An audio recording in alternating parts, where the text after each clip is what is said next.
Hello everyone. आज हम लोग पढ़ने वाले हैं क्लास 7th की इतिहास की बुक से चैप्टर नंबर 1 प्रारंभिक कथन 1000 वर्षों के दौरान हुए परिवर्तनों की पड़ताल।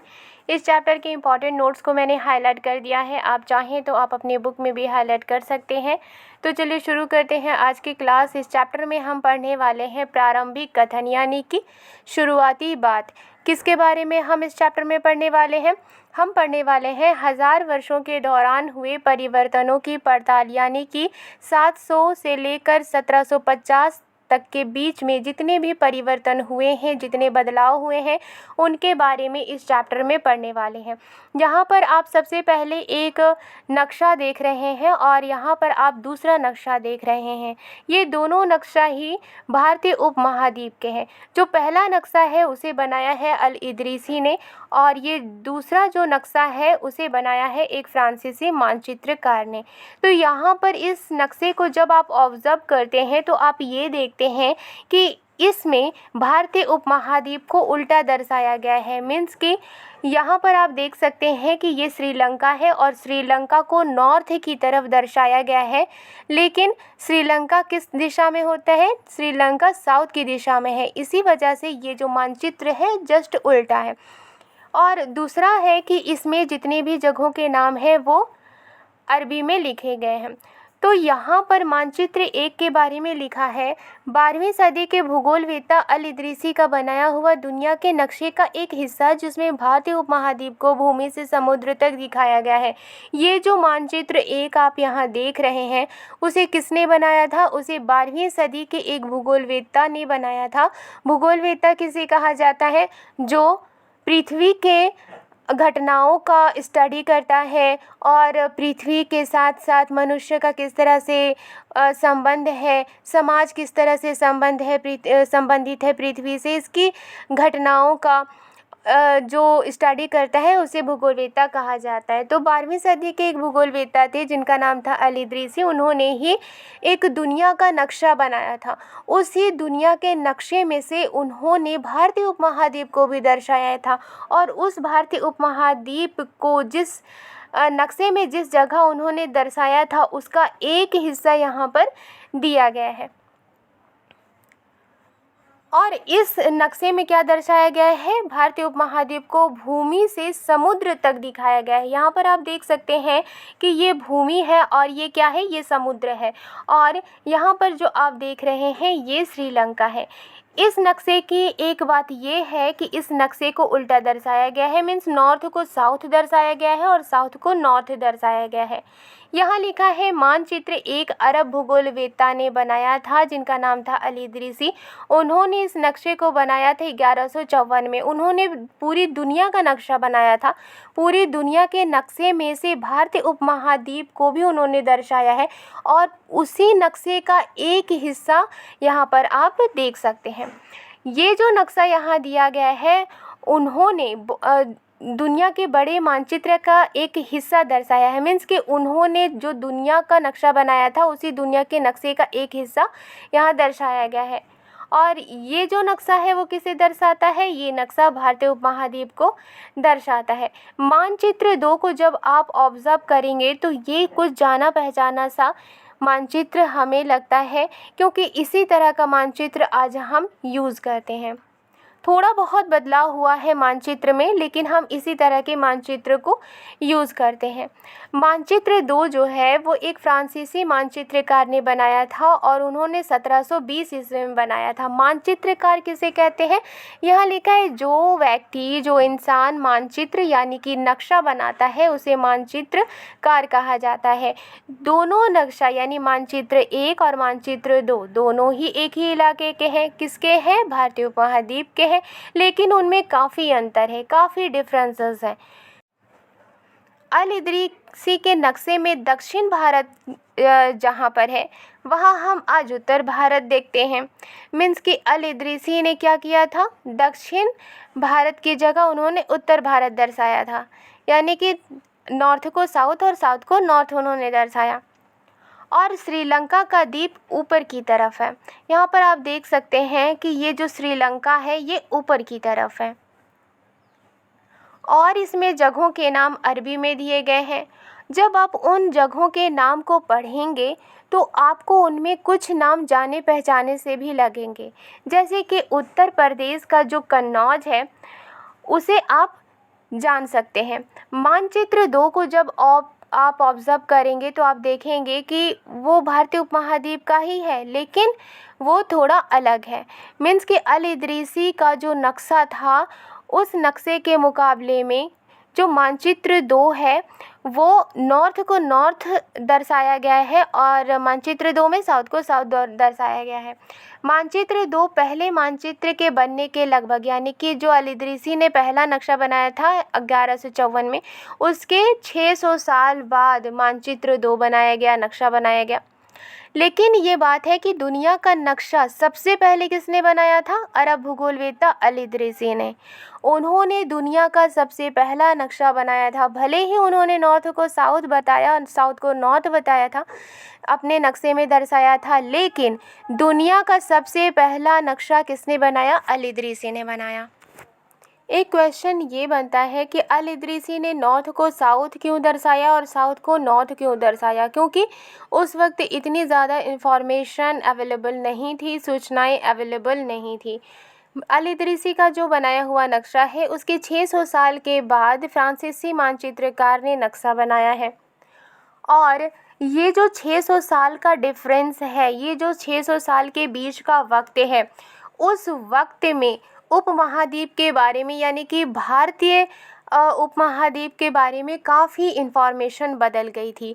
अब नए नए इन्फॉर्मेशन मिले थे, उसके बेसिस पे ही फ्रांसीसी मानचित्रकार ने नक्शे को बनाया था। लेकिन जब अल इदरीसी ने नक्शा बनाया था तो उस वक्त भारतीय उपमहाद्वीप के बारे में ज़्यादा इन्फॉर्मेशन नहीं थी, इसीलिए उन्होंने नॉर्थ को साउथ और साउथ को नॉर्थ दर्शाया था। जब हम मानचित्र 2 को देखते हैं तो ये हमें ज़्यादा जाना पहचाना सा लगता है, क्योंकि इसी तरह के मानचित्र को, नक्शे को हम आज यूज़ करते हैं। हालांकि कुछ इन्फॉर्मेशन बदल गई हैं, लेकिन फिर भी इसी तरह के नक्शे का हम यूज़ करते हैं। जब हम मानचित्र 2 को ऑब्ज़र्व करते हैं तो उसमें हम खासकर तटीय इलाकों के जो बारीकियां हैं उन्हें जब देखते हैं तो हमें हैरानी होती है, क्योंकि इतनी बारीकी से तटीय इलाकों के बारे में यहाँ जानकारी दी गई है। यूरोप के जो नाविक थे और व्यापारी अपनी समुद्र यात्रा के लिए इसी नक्शे का यूज़ वो करते थे और इसी नक्शे का इस्तेमाल करते हुए वो एक जगह से दूसरी जगह जाया करते थे। यहाँ लिखा है कि दूसरे युग तक, यानी कि दूसरे ज़माने तक मानचित्र अंकन का विज्ञान, यानी कि किस तरह से नक्शों को आंका जाता था, इसका विज्ञान भी बहुत बदल गया था। इतिहासकार जब बीते ज़मानों के दस्तावेज़ों यानी डॉक्यूमेंट्स, नक्शों और लेखों का, यानी कि जितने भी लेख लिखे होते थे, वो किताबें थी, उनका जब अध्ययन करते हैं तो उनके लिए, यानी कि इतिहासकार के लिए उन इन्फॉर्मेशन के संदर्भों का, उनकी अलग अलग ऐतिहासिक पृष्ठभूमियों का ध्यान रखना ज़रूरी होता है। यानी कि जो इतिहासकार हैं जब वो सूचनाएं इकट्ठी करते हैं, जब उनके बारे में स्टडी करते हैं, तो जितने भी डॉक्यूमेंट्स हैं, जितने भी नक्शे हैं, जितने भी लेख हैं, जब उनका अध्ययन करते हैं तो उनमें जो सूचनाएं होती हैं, वो सूचनाएं, वो इन्फॉर्मेशन की अलग अलग जो ऐतिहासिक पृष्ठभूमि होती है उनको भी ध्यान में रखना ज़रूरी होता है, क्योंकि अलग अलग जो ऐतिहासिक पृष्ठभूमियाँ होती हैं वो अलग अलग होती हैं। इसीलिए जितने भी इन्फॉर्मेशन है, नक्शे हैं, लेख हैं, उनका अध्ययन करते वक्त अलग अलग ऐतिहासिक पृष्ठभूमियों का भी ध्यान रखना ज़रूरी होता है, क्योंकि हर एक पृष्ठभूमि एक दूसरे से अलग अलग होती है। अब हम लोग पढ़ेंगे नई और पुरानी शब्दावली। नई और पुरानी शब्दावली मीन्स बहुत सारे ऐसे वर्ड हैं जिनकी मीनिंग पहले कुछ और हुआ करती थी, लेकिन आज हम उसके मीनिंग को दूसरे हिसाब से समझते हैं। यहाँ लिखा है ऐतिहासिक अभिलेख, यानी कि जितने भी पुराने ज़माने के, पुराने समय के जितने भी लेख लिखे गए हैं, कई तरह की भाषाओं में मिलते हैं और ये भाषाएं भी वक्त के साथ साथ बहुत बदल चुकी हैं। एग्ज़ाम्पल के लिए जब हम फ़ारसी की बात करते हैं तो मिडिल एज की जो फ़ारसी थी आज के ज़माने की फ़ारसी भाषा से बिल्कुल अलग हो चुकी है। ऐसा नहीं है कि पूरी की पूरी भाषा ही चेंज हो गई है, बल्कि कुछ ऐसे वर्ड्स हैं जिनकी जो मीनिंग है वो बदल गए हैं। ये जो भिन्नता है, ये जो डिफरेंसेस है, सिर्फ ग्रामर यानी कि व्याकरण और शब्द भंडार में ही यानी कि डिक्शनरी में ही नहीं आई है। वक्त के साथ साथ शब्दों के मीनिंग भी बदल जाते हैं। एग्जाम्पल के लिए हिंदुस्तान शब्द ही लीजिए। आज हम इसे आधुनिक राष्ट्र राज्य भारत के अर्थ में लेते हैं। हिंदुस्तान का मतलब हम क्या समझते हैं? इसका मतलब ये समझते हैं कि आज हमारा जो देश है भारत, उसी के लिए हम हिंदुस्तान शब्द का यूज़ करते हैं। लेकिन 13वीं सदी में जब फ़ारसी के इतिहासकार थे जिनका नाम था मिन्हाज-ए-सिराज, उन्होंने हिंदुस्तान शब्द का प्रयोग किया था। यानी कि हिंदुस्तान शब्द का प्रयोग सबसे पहले किसने किया था? सबसे पहले फ़ारसी के इतिहासकार थे जिनका नाम था मिन्हाज-ए-सिराज। उन्होंने 13वीं सदी में इस वर्ड का इस्तेमाल किया था, और जब उन्होंने इस वर्ड का इस्तेमाल किया था तो उनके वर्ड के इस्तेमाल करने का जो मतलब था वो सिर्फ पंजाब, हरियाणा और गंगा यमुना के बीच में जो स्थित इलाके थे उन्हीं के लिए उन्होंने ये वर्ड यूज़ किया था। उन्होंने इस शब्द का राजनीतिक अर्थ में उन इलाकों के लिए इस्तेमाल किया जो दिल्ली के सुल्तान के अधिकार क्षेत्र में आते थे। यानी कि मिन्हाज-ए-सिराज ने किस लिए उस वर्ड का यूज़ किया था? हालांकि कुछ इलाके जो थे जैसे पंजाब, हरियाणा, गंगा यमुना के बीच में जो स्थित इलाके थे उनके लिए उन्होंने इस वर्ड का यूज़ किया था, और उन्होंने इस वर्ड का यूज़ राजनीतिक अर्थ में किया था, मीन्स कि पॉलिटिकल व्यू के रूप में किया था। उन्होंने उन इलाकों के लिए इस वर्ड का इस्तेमाल किया था जिन इलाकों में दिल्ली के सुल्तान का अधिकार था। दिल्ली के सुल्तान का अधिकार पंजाब, हरियाणा, गंगा यमुना के बीच स्थित इलाकों में था, और इसीलिए राजनीतिक अर्थ के रूप में, पॉलिटिकल पॉइंट ऑफ व्यू के रूप में उन्होंने इस वर्ड का इस्तेमाल किया था। सल्तनत के प्रसार के साथ साथ, यानी कि जब किसी राजा या बादशाह का इलाका जब बढ़ता था, उसका प्रसार होता था, तो उनकी जो इलाके हैं वो भी उनका भी प्रसार होता था।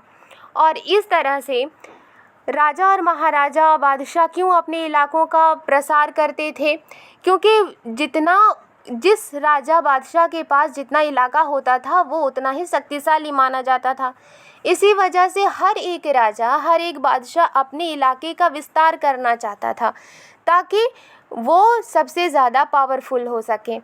तो जैसे जैसे बादशाहों ने अपने इलाके का विस्तार करना शुरू किया, इसी के साथ साथ इस शब्द का जो अर्थ है वो राजनीतिक अर्थ के रूप में बढ़ता चला गया। मीन्स कि अगर राजा का क्षेत्र इतना होता था और फिर किसी दूसरे क्षेत्र को जीतने के बाद उनका इलाका इतना बढ़ गया, उनके इलाके का, उनके क्षेत्र का विस्तार हो गया, तो अगर इस क्षेत्र को हिंदुस्तान शब्द दिया गया था, तो जिस तरह से जो क्षेत्र का विस्तार था जब वो बढ़ जाता था तो ये पूरे क्षेत्र को फिर हिंदुस्तान कहा जाता था। तो इस तरह से उनका जिस तरह से क्षेत्र बढ़ता था, जो वर्ड हिंदुस्तान है उसका भी मीनिंग बढ़ता चला गया। लेकिन हिंदुस्तान शब्द में दक्षिण भारत का समावेश कभी नहीं हुआ। हालांकि जैसे जैसे बादशाहों ने अपने क्षेत्र का विस्तार करना शुरू किया, उसी तरह से जो हिंदुस्तान शब्द है वो भी विस्तार करता गया, लेकिन हिंदुस्तान शब्द में दक्षिण भारत कभी भी शामिल नहीं हुआ। दक्षिण भारत को हिंदुस्तान नहीं कहा जाता था। इसके उल्टा 16वीं सदी के शुरुआत में बाबर ने हिंदुस्तान शब्द का यूज़ किया भारतीय उपमहाद्वीप के भूगोल, पशु पक्षियों और यहाँ के रहने वालों की संस्कृति का वर्णन करने के लिए। मिन्हाज-ए-सिराज ने पॉलिटिक्स के पॉइंट ऑफ व्यू से इस्तेमाल किया था हिंदुस्तान शब्द को, यानी कि जैसे जैसे राजाओं के क्षेत्र का विस्तार होता जाता था उसी तरह से हिंदुस्तान शब्द का भी विस्तार होता जाता था। जितनी दूर तक क्षेत्र होता, जितनी दूर तक बादशाहों का अधिकार होता था किसी क्षेत्र में, उतनी दूर तक हिंदुस्तान शब्द का प्रयोग किया जाता था। लेकिन ये पॉलिटिक्स के पॉइंट ऑफ व्यू से होता था। लेकिन 16वीं सदी के शुरुआत में बाबर ने हिंदुस्तान शब्द का पॉलिटिक्स के पॉइंट ऑफ व्यू से सिर्फ नहीं किया, बल्कि भारतीय उपमहाद्वीप के भूगोल को भी इसी वर्ड में शामिल कर दिया। पशु पक्षियों को और यहाँ के रहने वाले निवासियों की जो संस्कृति थी उनको भी इसी वर्ड में शामिल कर दिया। मीन्स कि अब जो हिंदुस्तान शब्द बोला जाने लगा, इसका मतलब ये था कि उस क्षेत्र का भूगोल, उस क्षेत्र के पशु पक्षी, उस क्षेत्र के निवासी की संस्कृति। ये जो यूज़ था वो 14वीं सदी के कवि अमीर खुसरो के जरिए यूज़ किया जाने वाला जो हिंद था उसी के कुछ समान था। यानी कि 14वीं सदी में एक कवि थे जिनका नाम था अमीर खुसरो, उन्होंने भी हिंद वर्ड का यूज़ किया था। और ये जो हिंदुस्तान था वो किसके जैसा लग रहा था, जिसके समान था? अमीर खुसरो ने जो वर्ड यूज़ किया था हिंद, उसी के समान था। मगर जहां भारत को एक भौगोलिक और सांस्कृतिक सतत्व के रूप में पहचाना जा रहा था, वह हिंदुस्तान शब्द से भी राजनीतिक और राष्ट्रीय अर्थ नहीं जुड़े थे जो हम आज जोड़ते हैं। लेकिन उस वक्त भारत को एक भौगोलिक और सांस्कृतिक सतत्व के रूप में पहचाना जा रहा था। एक भौगोलिक क्षेत्र के रूप में जहां भारत को पहचाना जा रहा था, वहां हिंदुस्तान शब्द से वो राजनीतिक और राष्ट्र अर्थ नहीं जुड़े थे। उस वक्त तक हिंदुस्तान को एक राष्ट्र के रूप में नहीं जोड़ा जा रहा था, लेकिन आज हम हिंदुस्तान शब्द को राष्ट्र के रूप में भी जोड़ते हैं। उस वक्त जब ये नाम दिया गया था, उस वक्त सिर्फ राजनीतिक अर्थ के हिसाब से इसे देखा जाता था। फिर उसके बाद बाबर ने इसे भौगोलिक, पशु पक्षी और यहाँ के रहने वाले निवासियों की संस्कृति के साथ इस शब्द को जोड़ा। यानी कि पहले हिंदुस्तान शब्द का मीनिंग कुछ और था और अब हम हिंदुस्तान शब्द को राष्ट्र के रूप में जोड़ते हैं। किसी भी शब्द का यूज़ करने में इतिहासकारों को बहुत सावधान रहना चाहिए। क्यों? क्योंकि उसके मीनिंग अतीत में कुछ और थे और आज उसके मीनिंग कुछ और है। एग्जाम्पल के लिए विदेशी जैसा आप जब वर्ड लेते हैं तो ये जो विदेशी वर्ड है इसका आज हम किस तरह से इसका मीनिंग समझते हैं? जो इंसान भारतीय ना हो उसे हम विदेशी समझते हैं। लेकिन पुराने ज़माने में विदेशी शब्द का जो मीनिंग था वो अलग हुआ करता था। मध्य युग में यानी कि मिडिल एज में किसी गांव में आने वाला कोई भी अनजाना व्यक्ति जिसे कोई ना जानता हो, जो उस समाज या संस्कृति का अंग नहीं होता हो, उसे विदेशी कहा जाता था, भले ही वो भारतीय उपमहाद्वीप का हो। लेकिन एक गांव का आदमी जब दूसरे गांव जाता था तो उस आदमी को विदेशी कहा जाता था। ऐसे इंसान को हिंदी में परदेसी कहा जाता है और फारसी में अजनबी कहा जा सकता है।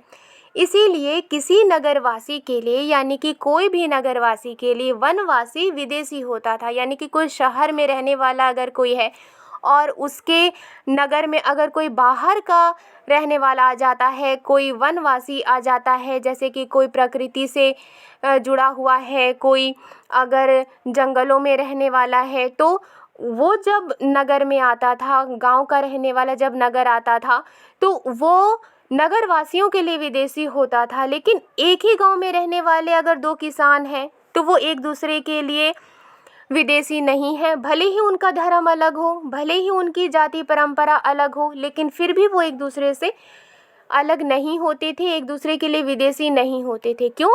क्योंकि वो एक ही गांव के रहने वाले थे। लेकिन जैसे ही किसी दूसरे गांव के रहने वाला अगर किसी दूसरे गांव में जाता था तो वो विदेशी कहलाता था। अगर किसी नगर में अगर कोई वनवासी आता था, कोई दूसरे गांव का रहने वाला किसी नगर में आता था तो नगरवासी के लिए वो विदेशी कहलाता था। मैंने इस चैप्टर को पार्ट वाइज डिवाइड कर दिया है ताकि आप लाइन बाय लाइन अच्छी तरह से इसे समझ सकें और अपने चैप्टर को अच्छी तरह कंप्लीट कर सकें। आज के लिए बस इतना ही। वीडियो पसंद आई है तो लाइक एंड सब्सक्राइब करना मत भूलिएगा। मिलती हूँ नेक्स्ट वीडियो में। Thank you.